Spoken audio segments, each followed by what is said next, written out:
बिस्मिल्लाहिर्रहमानिर्रहीम। जी अल्हम्दुलिल्लाह, मिनिस्ट्री ने जैसे कि आज 10 अगस्त है और सुबह कॉन्फ्रेंस करके उसमें बता दिया कि पैकेज कितने का होगा। वो हमने आपको सही डिटेल में बता दिया है और क्या-क्या चीज़ें कैसे-कैसे होंगी, कोटा कितना होगा, शॉर्ट की कितनी नशिस्तें होंगी, ये सारी। उसके बाद उन्होंने बैंक का भी बता दिया कि हबीब बैंक जो है वो रजिस्ट्रेशन करेगा और मोस्टली ज़्यादातर ऑनलाइन होंगी। अब यहाँ सवाल ये आता है कि ऑनलाइन की वजह से ना कुछ भाई-बहन बहुत परेशान हैं। मैं उनको आपको उसका बेसिक तरीका बता देता हूँ पोर्टल से। हज ऐप पे तो अभी थोड़ा डिले आएगा ना, पोर्टल पे कुछ ऑप्शन आए हुए हैं, मैं वो फिल करके भी बता देता हूँ और उनका आगे और क्या-क्या चीज़ें आनी हैं वो भी बता दूँगा। उसके बाद फिर जो ये आपके क्वेश्चन हैं कि क्या इसमें कुर्बानी इंक्लूड है, मेडिकल फॉर्म कैसे आएगा और हल्फ़नामे वाला फॉर्म कैसे होगा, सेपरेट रूम के क्या चार्जेज़ होंगे, इस तरह के जितने क्वेश्चन हैं, उनके मैं लास्ट में आंसर दे दूँगा। पहले मैं आपको ऑनलाइन रजिस्ट्रेशन की जो-जो चीज़ें हैं, वो उसकी थोड़ी-सी बेसिक बता देता हूँ, जितनी चीज़ें अभी तक मिनिस्ट्री ने ओपन की हैं। बाकी जो आगे जैसे-जैसे आएँगी, वो फिर मैं आपसे आगे शेयर कर दूँगा। अभी ज़रा ऑनलाइन का मैं आपको थोड़ी-सी तरतीब बताता हूँ, वो ज़रा आप देखिएगा। ये देखें, ये मैंने अपनी आईडी को लॉगिन किया पोर्टल पे। पाक हज ऐप की बात नहीं कर रहा, ठीक है? उसमें चीज़ें थोड़ी लेट आएँगी और जब उस पे आएँगी, आप उसी टाइम कीजिएगा, मैं जस्ट समझाने के लिए कर रहा हूँ। पोर्टल पे पहले देखें, प्रोफ़ाइल हमने अपनी कंप्लीट कर दी हुई है। न्यू दरख़्वास्तें जो हमने अपने साथ अपने लोग ऐड करने थे, ये वो सब कंप्लीट कर दी हुई हैं। और मेरी दरख़्वास्त वो भी कंप्लीट है। नीचे ग्रुप ग्रुप ज़म मतलब ग्रुप मर्ज उसका करने का मैंने आपको तरीका भी बता दिया था, 3 ऑप्शन थे कि पूरा का पूरा ग्रुप भी किसी का अपनी तरफ ला सकते हैं क्योंकि लिमिट 6 की है। अगर 6 से कम लोग हैं, किसी फ़र्द को ऐड करना है वो भी ला सकते हैं, कुछ फ़र्द दूसरी साइड पे भेजते हैं वो भी जा सकते हैं, वो आपको मैंने बता दिया हुआ है। नीचे जो मिनिस्ट्री ने अभी ऑप्शन जो अनलॉक अभी करना है वो है बुकिंग इन्फो ना। अब बुकिंग इन्फो में ये चीज़ें आज जो मेरा गालिब गुमान है वो ये आ जाएँगी कि इसमें शॉर्ट पैकेज है या लॉन्ग पैकेज है। मेबी इसमें आपको वो भी बता दिया जाए कि सेपरेट रूम वाला, लेकिन शायद वो नीचे भी आए। अगली चीज़ मैं क्लियर करता हूँ जो चीज़ें अभी ओपन है।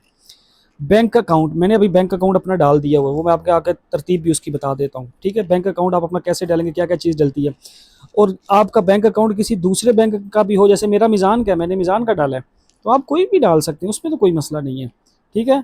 उसमें कुछ चीज़ें मिनिस्ट्री ने क्लियर की हैं बहुत अच्छी, वो मैं आपको आगे बताता हूँ। अच्छा, नॉमिनी नॉमिनी भी मैंने डाल दी, उसका उन्होंने एक हल्फ़नामा भी लिया है क्योंकि लोग को कह रहे थे ना हम एक ही नॉमिनी सब में डाल दें, तो ऐसा नहीं है। नॉमिनी अलग-अलग सेपरेट देना होगा विद नंबर के साथ और वो हो भी मतलब कि हो भी पाकिस्तान में। उसके बाद पासपोर्ट की डिटेल मैंने पहले ही डाल दी हुई थी और याद रखना टोकन अभी नहीं चल रहा, पासपोर्ट ही चलेगा जो 16 नवंबर 2027 का वैलिड हो। तो पासपोर्ट भी मैंने डाल दिया। नीचे हल्फ़नामा मिनिस्ट्री ने भी चीज़ें ये अपलोड करनी है। हल्फ़नामा आएगा जिन्होंने सेपरेट रूम लेना है या महरम के बगैर किसी ने जाना है, उसका ये सारी चीज़ें मिनिस्ट्री अभी जैसे ही देगी, उसके पेज भी आ जाएंगे। वो मे बी वो इसी पे उसका ऑप्शन दे दें येस नो वाला करके, लेकिन ये चीज़ें अभी पेंडिंग है इसलिए हम इस पर भी कोई बात नहीं करते।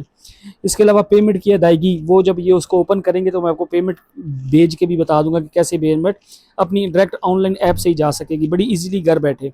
तिब्बी मालूमात मतलब मेडिकल सर्टिफिकेट भी मिनिस्ट्री ने भी अपलोड करना है, उसमें वो सारी चीज़ें क्लियर कर देंगे। बच्चे की एज कितनी हो, लास्ट ईयर 12 साल थी, लास्ट में आके 15 हो गई थी, इस बार देखते हैं 12 होती है या 15 होती है। कौन कौन से मर्ज़ वाले हज पे नहीं जा सकते और मेडिकल फॉर्म की सारी डिटेल उस पर सारी ए टू जी चीज़ लिखी होगी। जब वो मिनिस्ट्री अपलोड कर देगी वो फिर हम आपसे शेयर भी कर देंगे।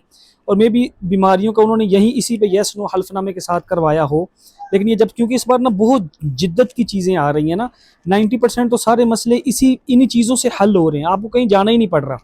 तो काफ़ी चीज़ें क्लियर होंगी, उसकी मैं आगे आपको तरतीब भी बता। अकोमोडेशन भी आ गई, कुछ लोग सेपरेट रूम लेने का भी पूछ रहे हैं कि सेपरेट रूम अगर 2 का लेना तो कितने पैसे हैं, 3 का लेना तो कितने पैसे। जैसे लास्ट ईयर तक 2 ने अगर लेना है तो 2 लाख रुपया पर पर्सन था, 3 हो तो 67,000 था। इस बार क्या होता है ये मिनिस्ट्री बताएगी। नीचे शिकायत वाला तो वैसे ही ओपन है, इसमें आप अपनी कोई भी शिकायत या कोई भी क्वेश्चन पूछना मिनिस्ट्री से पूछ सकते हैं। कैम मालूमात, ये आगे की बातें, मीनार फात की परवाज़ की तफसील, फ़्लाइट शेड्यूल, ये सारी आगे की चीज़ें हैं। अब मैं आपको बताता हूँ कि ये चीज़ें कैसे हो रही हैं ना, ये मैंने कर ली हुई हैं अपनी, सिर्फ आपको बताने लगा हूँ। ये मैं आ गया ना, ये देखो मैंने अपनी सबसे पहले तो मैंने इसमें डालना था अपना नॉमिनी। नॉमिनी में ये नीचे चेक करो, उन्होंने हल्फनामा आपसे लिया, ये मैंने नॉमिनी अपना डाला भाई, मैंने अपने को ऐड किया। नीचे उन्होंने कहा मैं हल्फिया इकरार करता करती हूँ कि फराम करदा तमाम तफसीलात दुरुस्त और मुसद्दिका हैं। मतलब इससे कि ये जो एक ही नंबर के सारे डाल के बैठे होते हैं ना, ऐसा कोई यहाँ रैंडम कोई चीज़ें नहीं बनानी अननोन की ये वो। मैं इस बात से मुतफिक हूँ कि गलत तफसील की सूरत में मेरी दरख्वास्त मुस्तरद की जा सकती है। हल्फनामा भी हो गया, तो मिनिस्ट्री ने पहले ये चीज़ क्लियर कर दी, ये टेंशन ही खत्म हो गई कि एक नॉमिनी किस में डालना है ये वो। आगे आ जाए, आगे आ गया आपका बैंक अकाउंट। मैंने अपना बैंक अकाउंट का IBM नंबर सारा डाला, ठीक है? उसकी मैंने तरतीब क्या की, ये देखो मैंने अपना अकाउंट नंबर डाल दिया, उसके बाद नीचे उन्होंने मुझसे इकरारनामा लिया। बहुत से भाई बहन पूछते थे ना कि एक ही अकाउंट सब में लग सकता है, ये वो मिनिस्ट्री ने वो ही खत्म कर दिया, ताकि रोला तो रिफंड का आता था ना, वो टेंशन ही खत्म हो। नीचे उन्होंने क्या लिखा है, मैं इकरार करती हूँ कि ये अकाउंट मेरा या करीबी रिश्तेदार का है और रिफंड के लिए इस्तेमाल होगा। मतलब आप अपने जैसे मियाँ बीवी ने किसी का अकाउंट डालना है या किसी का भी डाल दो, मिनिस्ट्री इस चीज़ से बरी जिम्मा हो रही है। नीचे उन्होंने क्या कहा, मैं मुत्तफिक हूँ कि गलत बैंक तफसीलात की वजह से रिफंड में तखीर हो सकती है। ये भी उन्होंने साथ ही क्लियर कर दिया कि अगर किसी का रिफंड ये वो लेट होता है, अगर किसी ने बैंक अकाउंट किसी का डाला है वो दे नहीं रही है, जो भी इशू है, तो हमें कोई आगे क्लेम नहीं करेगा। ये भी क्लियर हो गया। आगे ये देखो, अभी मेरे नीचे वाले कुछ दोस्तों के भी चीज़ें पेंडिंग है, वो मैं उनसे अभी लेकर डालूंगा। ये सिर्फ मैंने चेक करने के लिए अपनी डाली थी, बाकियों की मैं चीज़ें तभी डालूंगा जब मिनिस्ट्री बोलेगी। ये सिर्फ आप लोगों को बताने के लिए था। मैंने देख लो पासपोर्ट इन्फॉर्मेशन डन, पासपोर्ट ये भी हो गया, मतलब मेरी ये सारी चीज़ें तकरीबन डन है। नॉमिनी भी डन है, IBM नंबर भी डन है। बाकी जो चीज़ें पेंडिंग है, और पीछे कोई इतनी चीज़ें पेंडिंग बचती भी नहीं है, थोड़ी सी चीज़ें हैं। ये देखें ना, वो जैसे जैसे आएंगी एक ऑप्शन, ये 2 3 टोटल 3 4 चीज़ें, 4 5 चीज़ें 4 चीज़ें डलनी है। तो जैसी मिनिस्ट्री देगी वो इसी में डाल के ओके पेमेंट करूंगा। समझो कि ये 75% काम आपका हो चुका हुआ है पहले ही। और इसमें याद रखो, कुछ बार बार पूछ रहे, अभी मैं वो प्राइवेसी का थोड़ा सा है, जो कह रहे हैं कि हमने कुछ एडिटिंग करनी है, ग्रुप प्राइवेट से गवर्नमेंट करना है, गवर्नमेंट से प्राइवेट करना है, शॉर्ट से लॉन्ग करना है, लॉन्ग से शॉर्ट करना है, सुन्नी शिया चेंज करना है। मिसाल ये जो कोई भी इस तरह की चीज़ हो, कोई ID कार्ड नंबर चेंज करना है, तो आप सिंपल माई एप्लीकेशन में जाएंगे, उसमें जाके आपको सारी आपको एडिट करने की चीज़ें मिल जाएंगी। और यहाँ से पोर्टल से आपका ग्रुप का लीडर भी चेंज हो सकता है, ऐप से नहीं हो पा रहा, यहाँ से सारी चीज़ें हो जाती हैं। ये होगी चीज़ें क्लियर। अब मैं आपको आपके जो क्वेश्चन है उनका भी साथ ही आंसर दे दे, तो मुझे उम्मीद है कि काफ़ी फ़ायदा हो जाएगा बाकी सारों का। अभी जो आपके क्वेश्चन है उनका मैं आंसर देता हूँ इंशाल्लाह। अब आगे आपके क्वेश्चन, पहले पूछा गया कि टोकन पर रजिस्ट्रेशन होगी। जी अभी तक तो नहीं लगता, नहीं होगी, पासपोर्ट ही चाहिए।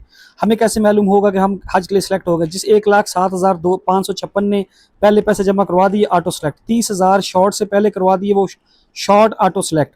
जो ये पूछ रहे थे कि अगर हम 30,000 ना करवा सके तो वो क्या होगा, उसमें 2 सूरतें हैं, या आपको 28 के लिए आप कर सकते हैं अप्लाई, या फिर अपने लॉन्ग पे आना पड़ेगा बस, या तीसरा अपनी पेमेंट वापस लें। इसलिए शॉर्ट वाले 30 से पहले करवा लीजिएगा।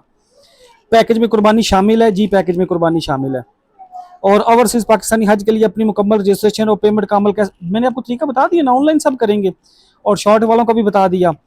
लॉन्ग पैकेज में वो हो गया 2028 वो भी हो गया। हज के लिए असली पासपोर्ट कब जमा करवाना होगा? पासपोर्ट अब जमा नहीं होते, वीज़ा ही लगता है सबका, ठीक है। पासपोर्ट आपने सिर्फ साथ अपने सऊदी लेके जाना है। और इसके अलावा अगर ग्रुप के 1 या 2 फर्द हज पर नहीं जा रहे तो क्या इसके बाकी ग्रुप को फर्क पड़ता है? कोई फर्क नहीं पड़ता, ठीक है। जो नहीं जा रहा बस ना जाए। अगर दूसरी किस्त मुकर्रर वक्त पर जमा ना हो सके तो क्या उम्मीद है कि अगले साल के लिए हज के लिए मुंतकिल किया जाएगा, या पहली जमा करवाई रकम वापस? दोनों ऑप्शन हो सकते हैं, आगे 28 पे भी जा सकते हैं, पेमेंट वापस भी हो सकती है। अगर शोहर सऊदी अरब में है और बेगम दोनों का पाकिस्तान आना लाजिम है। और रजिस्ट्रेशन तो जहाँ से मर्जी करवाएं, लेकिन फ्लाई के लिए पाकिस्तान आना लाजिम है, याद रखिएगा। 2 अफराद के लिए अलग कमरे के कितने इजाफी चार्ज हैं? 2 के लिए समझो 4 लाख होगा, और 3 के लिए 67,000 होगा। लेकिन ये हतमी ऐलान मिनिस्ट्री अभी करेगी, मे भी थोड़े कम ज़्यादा हों, कम तो नहीं ज़्यादा हो सकते हैं। अगर 6 से कम अफराद के लिए अलग कमरा लिया जाए तो क्या इसके लिए इजाफी चार्ज? याद रखो अगर 4 5 6 हों तो महरम हो तो सिर्फ हल्फनामे वाला फॉर्म भरना होता है। वो जो फॉर्म अपलोड होगा आपको बता देंगे उसकी क्या तफसील होगी। PSID क्या जनरेट, इसके लिए ना थोड़ा ठहरे, ऑनलाइन तरीके करने की जो है ना वो आपको आगे जाके बता देंगे, वो टाइम उसके लिए आने दें। बेसिक ये मोबाइल ऑनलाइन से इजीली इंशाल्लाह सारा काम हो जाएगा। ओवरसीज पाकिस्तानी अपना मेडिकल फॉर्म कैसे जमा करें? पाकिस्तान में आपका कोई भी रिलेटिव हो उसको बोलो मेडिकल फॉर्म फिल करवाओ और आप उसको जमा करवा देना। नहीं तो मिनिस्ट्री आपको चांस भी देगी कि आप पाकिस्तान आके भी कर सकते हैं, लेकिन वो सबसे आसान है जो पहले बताया।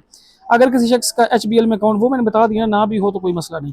मेडिकल फॉर्म कब तक दस्तावेज? उम्मीद है 17 से पहले मिनिस्ट्री दे देगी, जैसे ही वो देंगी आपको बता देंगे, फिल करके भी बता दूंगा कैसे होता है। और मेडिकल फॉर्म कब तक? वो हो गया। महरम का आधा नाम कैसे अपलोड होगा? ये पता नहीं क्या लिखा है, नहीं समझ आई। क्या मदीना मुनव्वरा में भी अलग कमरा मिला? नहीं, मदीना में अलग कमरा नहीं मिलता, याद रखो, कमरा सिर्फ मक्का में अलग मिलता है। यही बेसिक मोटी मोटी डिटेल थी। इसके अलावा और बहुत ज़्यादा क्वेश्चन है, लेकिन मैं उनके आंसर कोशिश करूंगा कल की वीडियो में दूं। अभी सिर्फ मैंने ऑनलाइन का आपको बताना था कि उसका प्रोसेस कितना इजी और आसान है और कैसे कैसे होगा, वो आप देख लीजिएगा। बाकी जैसे जैसे जो अपडेट आएगी मैं इंशाल्लाह साथ साथ शेयर करता रहूँगा। बाकी जितने आपके क्वेश्चन हैं तकरीबन 60 के करीब मेरे पास आए हुए हैं, उन पर मैं इंशाल्लाह कल वीडियो बना दूंगा। तब तक दुआ में याद रखें, कहा सुना माफ़ है, अल्लाह हाफ़िज़।